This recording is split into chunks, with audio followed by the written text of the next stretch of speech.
Direct from our newsroom in New York, in color, this is the CBS Evening News with Walter Cronkite and Eric Severide in Washington, Steve Rowan in Washington, Bernard Kalb at Chirui Chanhua Naval Station, Cambodia, Bill Plant in New York, David Shoemaker in Newark, John Lawrence in New York, and Mariah McLaughlin at the White House. Good evening. President Johnson will address the nation later tonight, and presumably the subject is Vietnam. It is expected that he will announce an end to the bombing of North Vietnam, signaling a major breakthrough in the deadlocked Paris negotiations. Mr. Johnson's statement will be made following a meeting with his top civilian and military advisors. It will be broadcast by the CBS television and radio networks. The exact time has not been announced. Whatever the nature of the diplomatic moves that were underway today, they did not deter the Viet Cong from firing a salvo of rockets into Saigon and nearby Ton Son Air Base. The attack, coming on the eve of South Vietnam's National Independence Day, killed at least 3 persons and wounded 4. Only scattered ground action was reported elsewhere.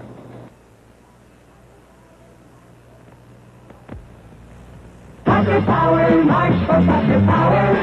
Join the chorus for Lavores pucker power. Pucker Power, the power you get when you use Lavores. It tells you that your mouth is really clean. A special Lavores ingredient scrubs your breath fresh, so clean your mouth actually puckers. That means power, Pucker Power. Pucker power, march for pucker power. Pucker power. Pucker Power, it tells you that your mouth is really clean. No matter how strong a man is, a cough can still get the upper hand.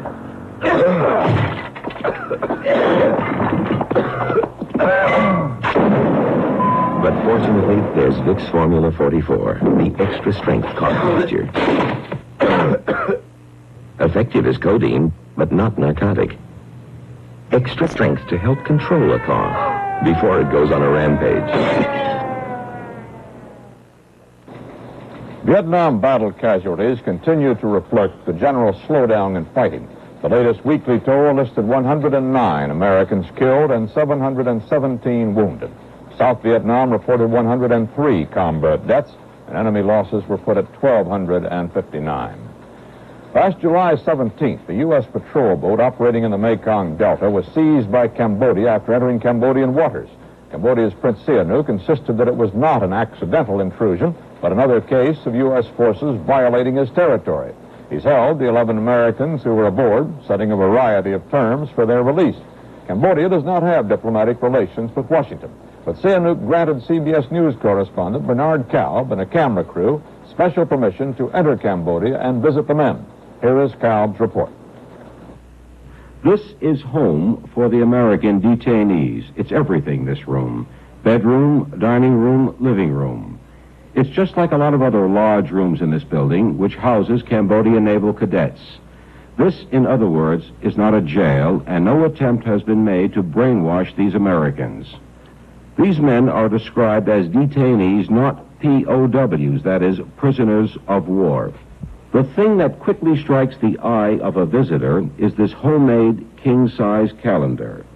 Time is what there's most of here, and the days are marked off one day after the other, the hope being that each cross is one day closer to release. Do you have any complaints at all? No, sir. The Cambodians have been treating you, as you say, real fine? Yes, sir. They're friendly people, in my opinion. Do you have anything you might like to say to your family back home? I'd just like to tell my wife and all my family hi, that I'm okay and good health. The men are escorted to meet a visitor from the Australian Embassy. Neil Manton, third secretary of the Australian Embassy, and he's a very welcome guest. He's bringing along a change of menu, a freshly cooked Western meal prepared by some Australian wives. These men were aboard a slow-moving landing craft when they were seized by the Cambodians. The U.S. contended their vessel had made an accidental intrusion into Cambodian waters in the Mekong Delta. But Prince Sihanouk argued that it was a violation of the Cambodian frontier. What would it take, Monsignor, for those 11 Americans to be freed? To be free. We do not want your money. We do not want your equipment, bulldozers, etc. We wanted bulldozers from you, not because we want any aid from you, but as a symbol of the recognition of some of your failures vis-à-vis Cambodia. You asked Monsignor for 14 bulldozers. 14 bulldozers or 0 bulldozers. You know, we do not want them finally. What we want is your respect of our borders, of the lives of our compatriots. These men are caught in a diplomatic deadlock. In other words, they are 11 Americans waiting for something to happen. Bernard Kalb, CBS News, at Churi Chongwa Naval Station, Cambodia. The Navy said today a research ship has located pieces of the nuclear-powered submarine Scorpion in waters almost 2 miles deep in the mid-Atlantic. The pressure of far less than that depth would have crushed the vessel, which was carrying 99 men when it disappeared en route from the Mediterranean to Norfolk 5 months ago. More on the story from Steve Rowan in Washington. Oceanographic research vessels took more than 50,000 pictures of metallic objects on the ocean's floor in a photographic search of an area southwest of the Azores, a search that went on for 3 months. USS Mizar took most of the pictures with a camera mounted on an underwater sled. When a magnetic device detects metal, the camera's shutter is opened and strobe lights flash. Until yesterday, the pictures showed nothing that could be positively identified as having come from a submarine. Then the perseverance paid off. Admiral Thomas Moore, the Chief of Naval Operations, made the announcement. I am gratified to announce that objects identified as portions of the submarine USS Scorpion have been located about 400 miles southwest of the Azores in more than 1,000 feet of water at just about this point, thus culminating perhaps one of the most extensive searches that have ever been conducted, and which involved about 6,000 men, 40 ships, and numerous aircraft, and extended over 5 months. Not until the research ship gets back into port will those pictures of Scorpion's hull be returned to Washington. It's not expected that any attempt will be made to recover the pieces of the ship, at least not until next April when the weather improves. In the meantime, the pictures may show enough to confirm the latest theory on the reason for her disappearance, the accidental detonation of a torpedo during practice while Scorpion was en route back to the U.S. Steve Rowan, CBS News, the Pentagon. West German officials have turned up another suicide case in their continuing investigation of a breakdown in the country's security system. The victim, a 61-year-old senior clerk in Bonn's defense ministry, had disappeared 10 days ago after leaving a note saying he intended to kill himself. Today, his body was found floating in the Rhine. There have been at least 5 other suicides of Bonn government workers, several of whom were suspected of espionage. From Moscow, CBS News correspondent William Cole reports that the Soviet Communist Party's ruling committee has ended a meeting there with an endorsement of the Kremlin hierarchy and its policies. There had been speculation of a possible split over the Czechoslovak invasion, and it was heightened yesterday when posters bearing portraits of the Soviet leaders were removed from some buildings.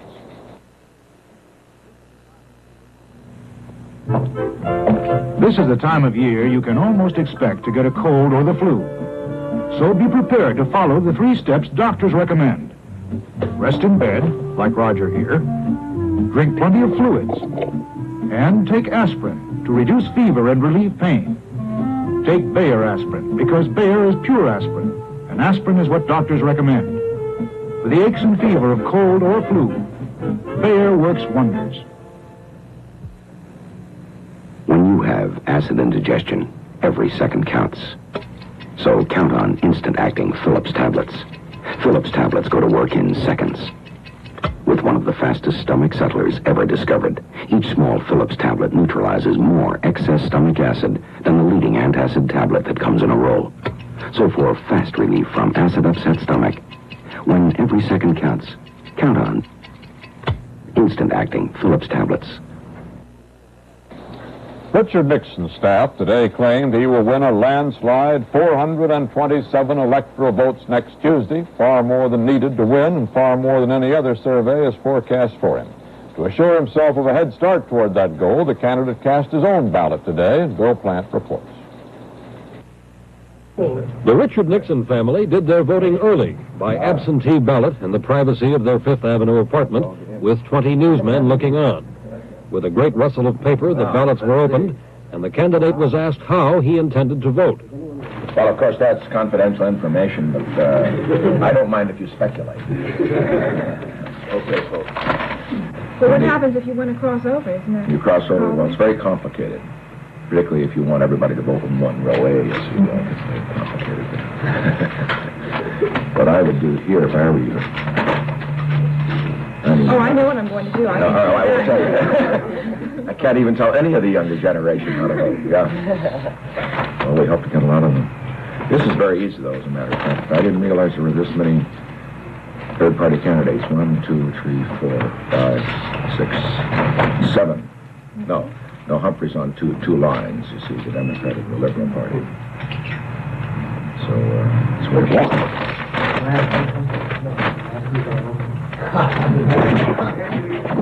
we'll put it this way. It's, in New York, it's row A all the way. Which I understand is the proper thing to say in this state. And also, I think it's quite significant. This is my daughter's first time to vote. And I think she and her generation may provide a very good edge for our ticket. I have a feeling that when the polls after the election are taken, they're going to show the younger generation that we're doing better there in that age group, than we've ever done before. Though the Nixons will be back in New York Tuesday evening, the ballots were cast today. Richard Nixon leaves nothing to chance. Bill Plant, CBS News, New York. If Nixon's claim to 427 electoral votes now is valid, it would take a miracle for Hubert Humphrey to overtake him. Today, that's just what Humphrey predicted, a miracle victory that will put him in the White House in spite of the pollsters. He made the prediction during one of several speeches while stumping New Jersey. David Shoemaker reports. This is the time in a campaign when a candidate has got to be strong.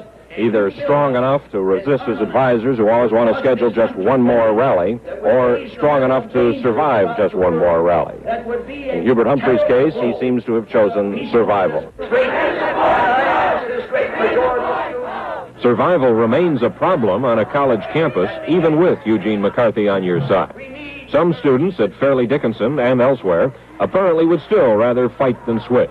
Humphrey tried to quiet them with a topical remark. By the way, I wish you'd all be quiet for just a moment in silent meditation. The reason I ask for it is that today is the Republican national holiday. It's Halloween.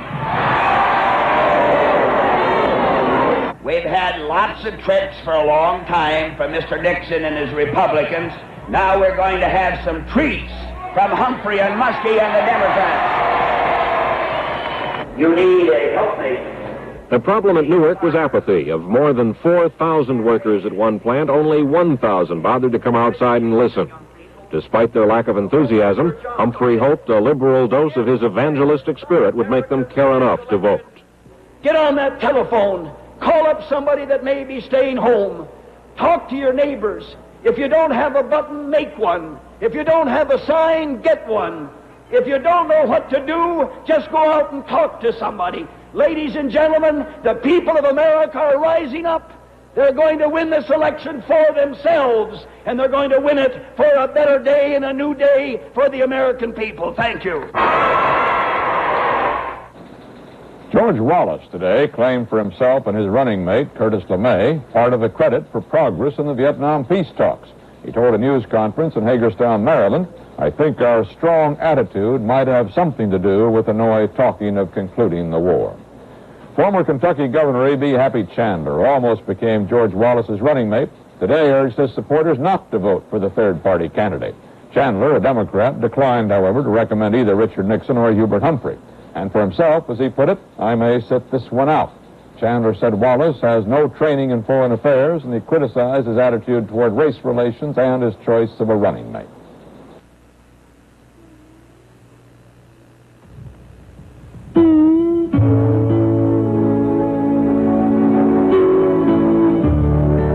Now and then, no matter who he is or what he does, a man's got to get away by himself. And afterwards, Afterwards, everything seems a whole lot easier.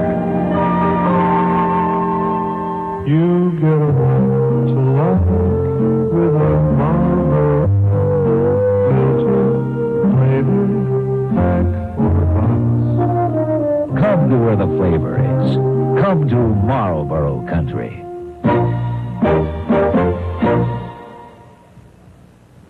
This fine razor isn't made by Persona. It's made by a competitor. But to get the best shave with it, use the new electro-coated Persona blade. Maybe someday we'll make the best razor. But for now, we'll settle for the best blade, the electro-coated Persona. As Campaign 68 heads toward its final weekend, the major focus, of course, is on Nixon, Humphrey, and Wallace. But in almost half the states, there will be at least one other choice for president on the ballot.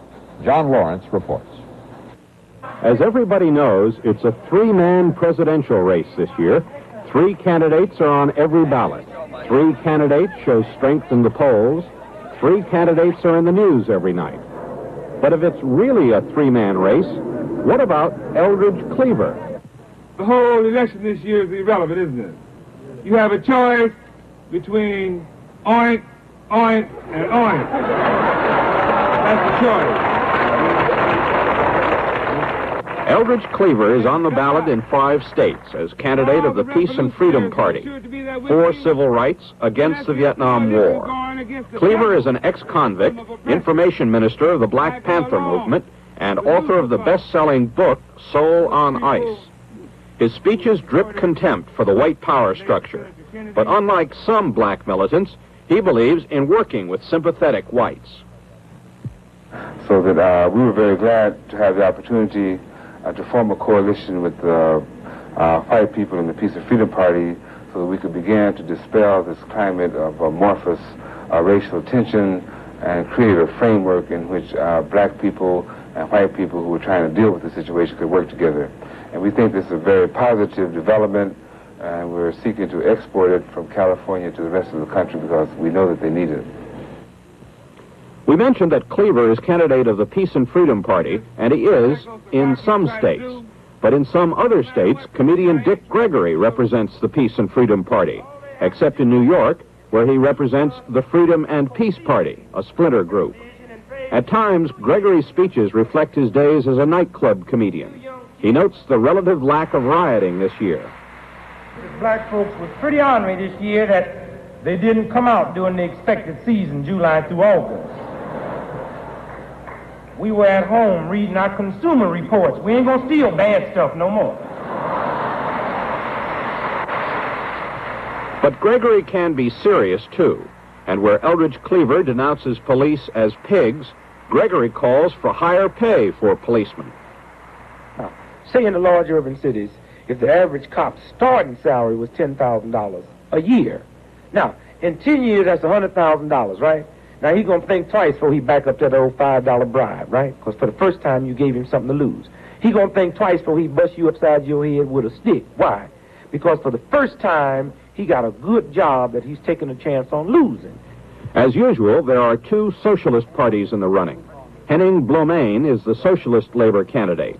Blomain calls for true socialism, something he says even Russia has conspicuously avoided.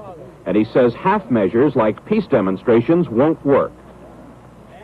So to think in terms of trying to stop a war just by protesting against it is missing the mark. We've got to uproot this social and economic system that produces war, and that is capitalism. And, of course, the regime in the Soviet Union as well. Fred Halstead is the candidate of the Socialist Workers' Party. Its platform is Doctrinaire Trotsky. Halstead has one distinction. He's the only presidential candidate to visit Vietnam this year and has been a leader of the anti-war movement. In his speeches, he attacks capitalist imperialism. In Chicago, there's a bank, you know, and on the wall of that bank outside, it's got several maps. It has a map of Chicago, and then a map of Illinois, and a map of the Midwest, and a map of the world.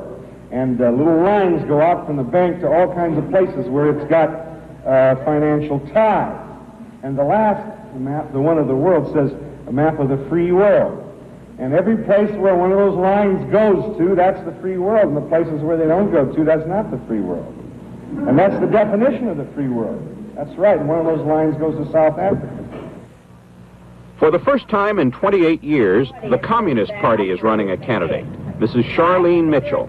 She is the first black woman ever to run for president. And although she favors a communist state, she says it should not be modeled after any foreign communist state. I think that the United States will institute socialism based on its own heritages and traditions. And that means all of the democratic things that we have been able to institute in our country, and the cultural things where they are good, not the bad ones. So that I think that based on that tradition, that we will have a communist party, a socialist system that will reflect America and not any other country. E. Harold Munn represents the Prohibition Party, which, despite its name, stands for much more than prohibition. Munn opposes communism at home and abroad, calls for tax cuts and limitations on federal power. I tell people that we have a total plankage in our platform of 28 planks, and this is the truth. The alcohol plank is just one of those. We have made it our business as a political party to try to present to the American people a complete program of government that covers the whole span of what we consider to be the vital issues of the day. And so it is more than a three-man race. None of these minor party candidates will win. None really expects to. But they do expect to be heard, to register a protest, to offer an alternative, to leave a mark on history. And to some degree, they will. John Lawrence, CBS News, New York. Ramon Navarro, one of the leading film stars of the 1920s, was found dead today in his luxurious North Hollywood home. The police say he had been murdered. He was 69 and had been in semi-retirement for many years. Police said there apparently had been a fierce struggle. Navarro was best known for his roles in such silent films as Ben-Hur, The Prisoner of Zenda, and Scaramouche. Prices closed generally mixed on the New York Stock Exchange today. The volume was 17,650,000 shares. The exchange index gained 6 cents.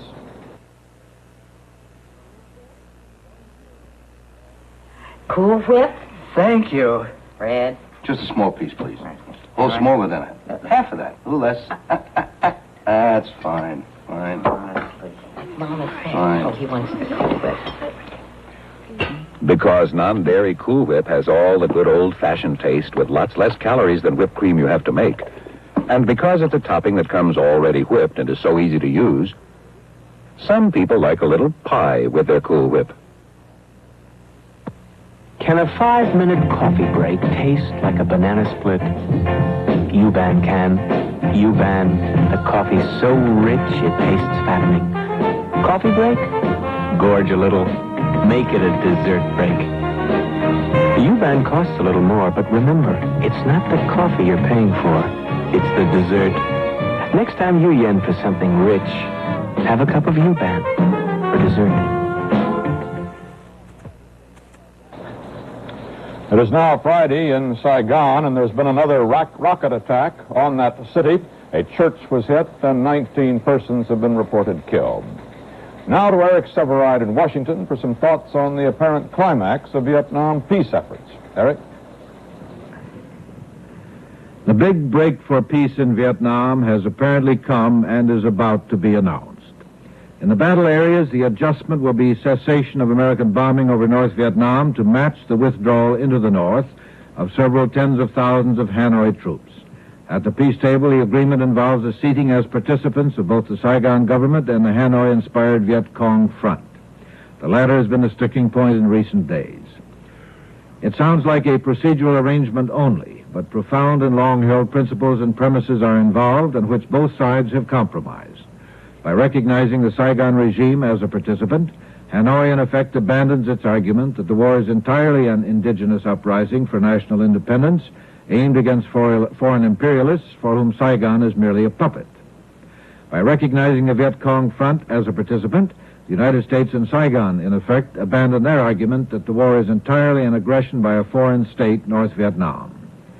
By this act, we concede, without saying so, that the war is also in part an indigenous uprising or civil war. The negotiations for eventual withdrawal of the Northerners and the Americans will continue within this new framework.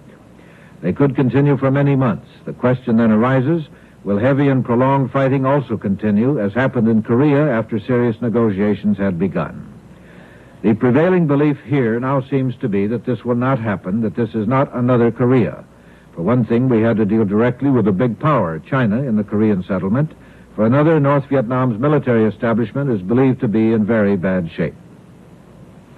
There is a strong disposition here to think that Hanoi now wants a real cessation of the violence. It may be that they want it only for a few years in order to prepare for another try. They did that once in the 50s, but no one can now be sure about the distant future. There will be immediate public speculation whether all this was timed for election purposes. Most observers here who have tried to penetrate the diplomatic veil don't think so. If Washington had that much control over the pace of events, they think, it would have brought them to a head weeks ago. That would have certainly affected the election. The effect now is anybody's guess. Peace now may not help the vice president in this election. It will help the president in the history books. It will make it less likely that the new chief executive will be credited with ending this war. Walter? Despite the important business going on at the White House today, there was time for a special kind of reception for the president's new granddaughter who was being brought home from the hospital. Mariah McLaughlin reports. Little 6-day-old Lucinda Robb left the hospital today in the arms of her mother, Linda. Cindy, as the little girl is called, maintained her composure in her first appearance before the press by doing a very normal thing. She kept her fingers in her mouth. Back at the White House, her grandparents and other members of the press paced around the back lawn waiting to greet the little baby. The president said, "We are very, very happy. The greatest treasure I have is my family." And it was obvious that the little girl with the yellow bow in her hair for her Marine father in Vietnam is a real pride and joy to everyone. Mariah McLaughlin, CBS News, Washington. This reporter received a telegram today from a gentleman in Portsmouth, Virginia, alleging we had given candidate Nixon fairer treatment than we had accorded candidate Wallace. He concluded, quote, "You are biased and prejudiced like all other Homo sapiens," end quote. Well, frankly, the way things have been going among the other Homo sapiens lately, I'm insulted. And that's the way it is. Thursday, October 31st, 1968. This is Walter Cronkite, CBS News. Good night. Pudding. Tastes like onion. Tasted okay yesterday, dear. Man from Glad, marriage going down the drain. Perk up, madam. Here's new textured Glad Wrap. Seals in flavor, seals out odors. Nice and tight. Easy to handle because it's textured and priced with the lowest. No more onion pudding? Try new textured Glad Wrap. Easy to handle. It's textured. The acid test. Watch us dramatize how Prestone gives your car extra protection against corrosion. Half of this metal gets coated with magnetic film in Prestone antifreeze, and half goes into antifreeze with ordinary corrosion inhibitors. Into hot acid, one is destroyed in seconds. Look at magnetic film's extra protection. Remember, Never pick up a stranger, pick up Prestone antifreeze. Products of Union Carbide. Direct from our newsroom in New York, in color, this has been the CBS Evening News with Walter Cronkite.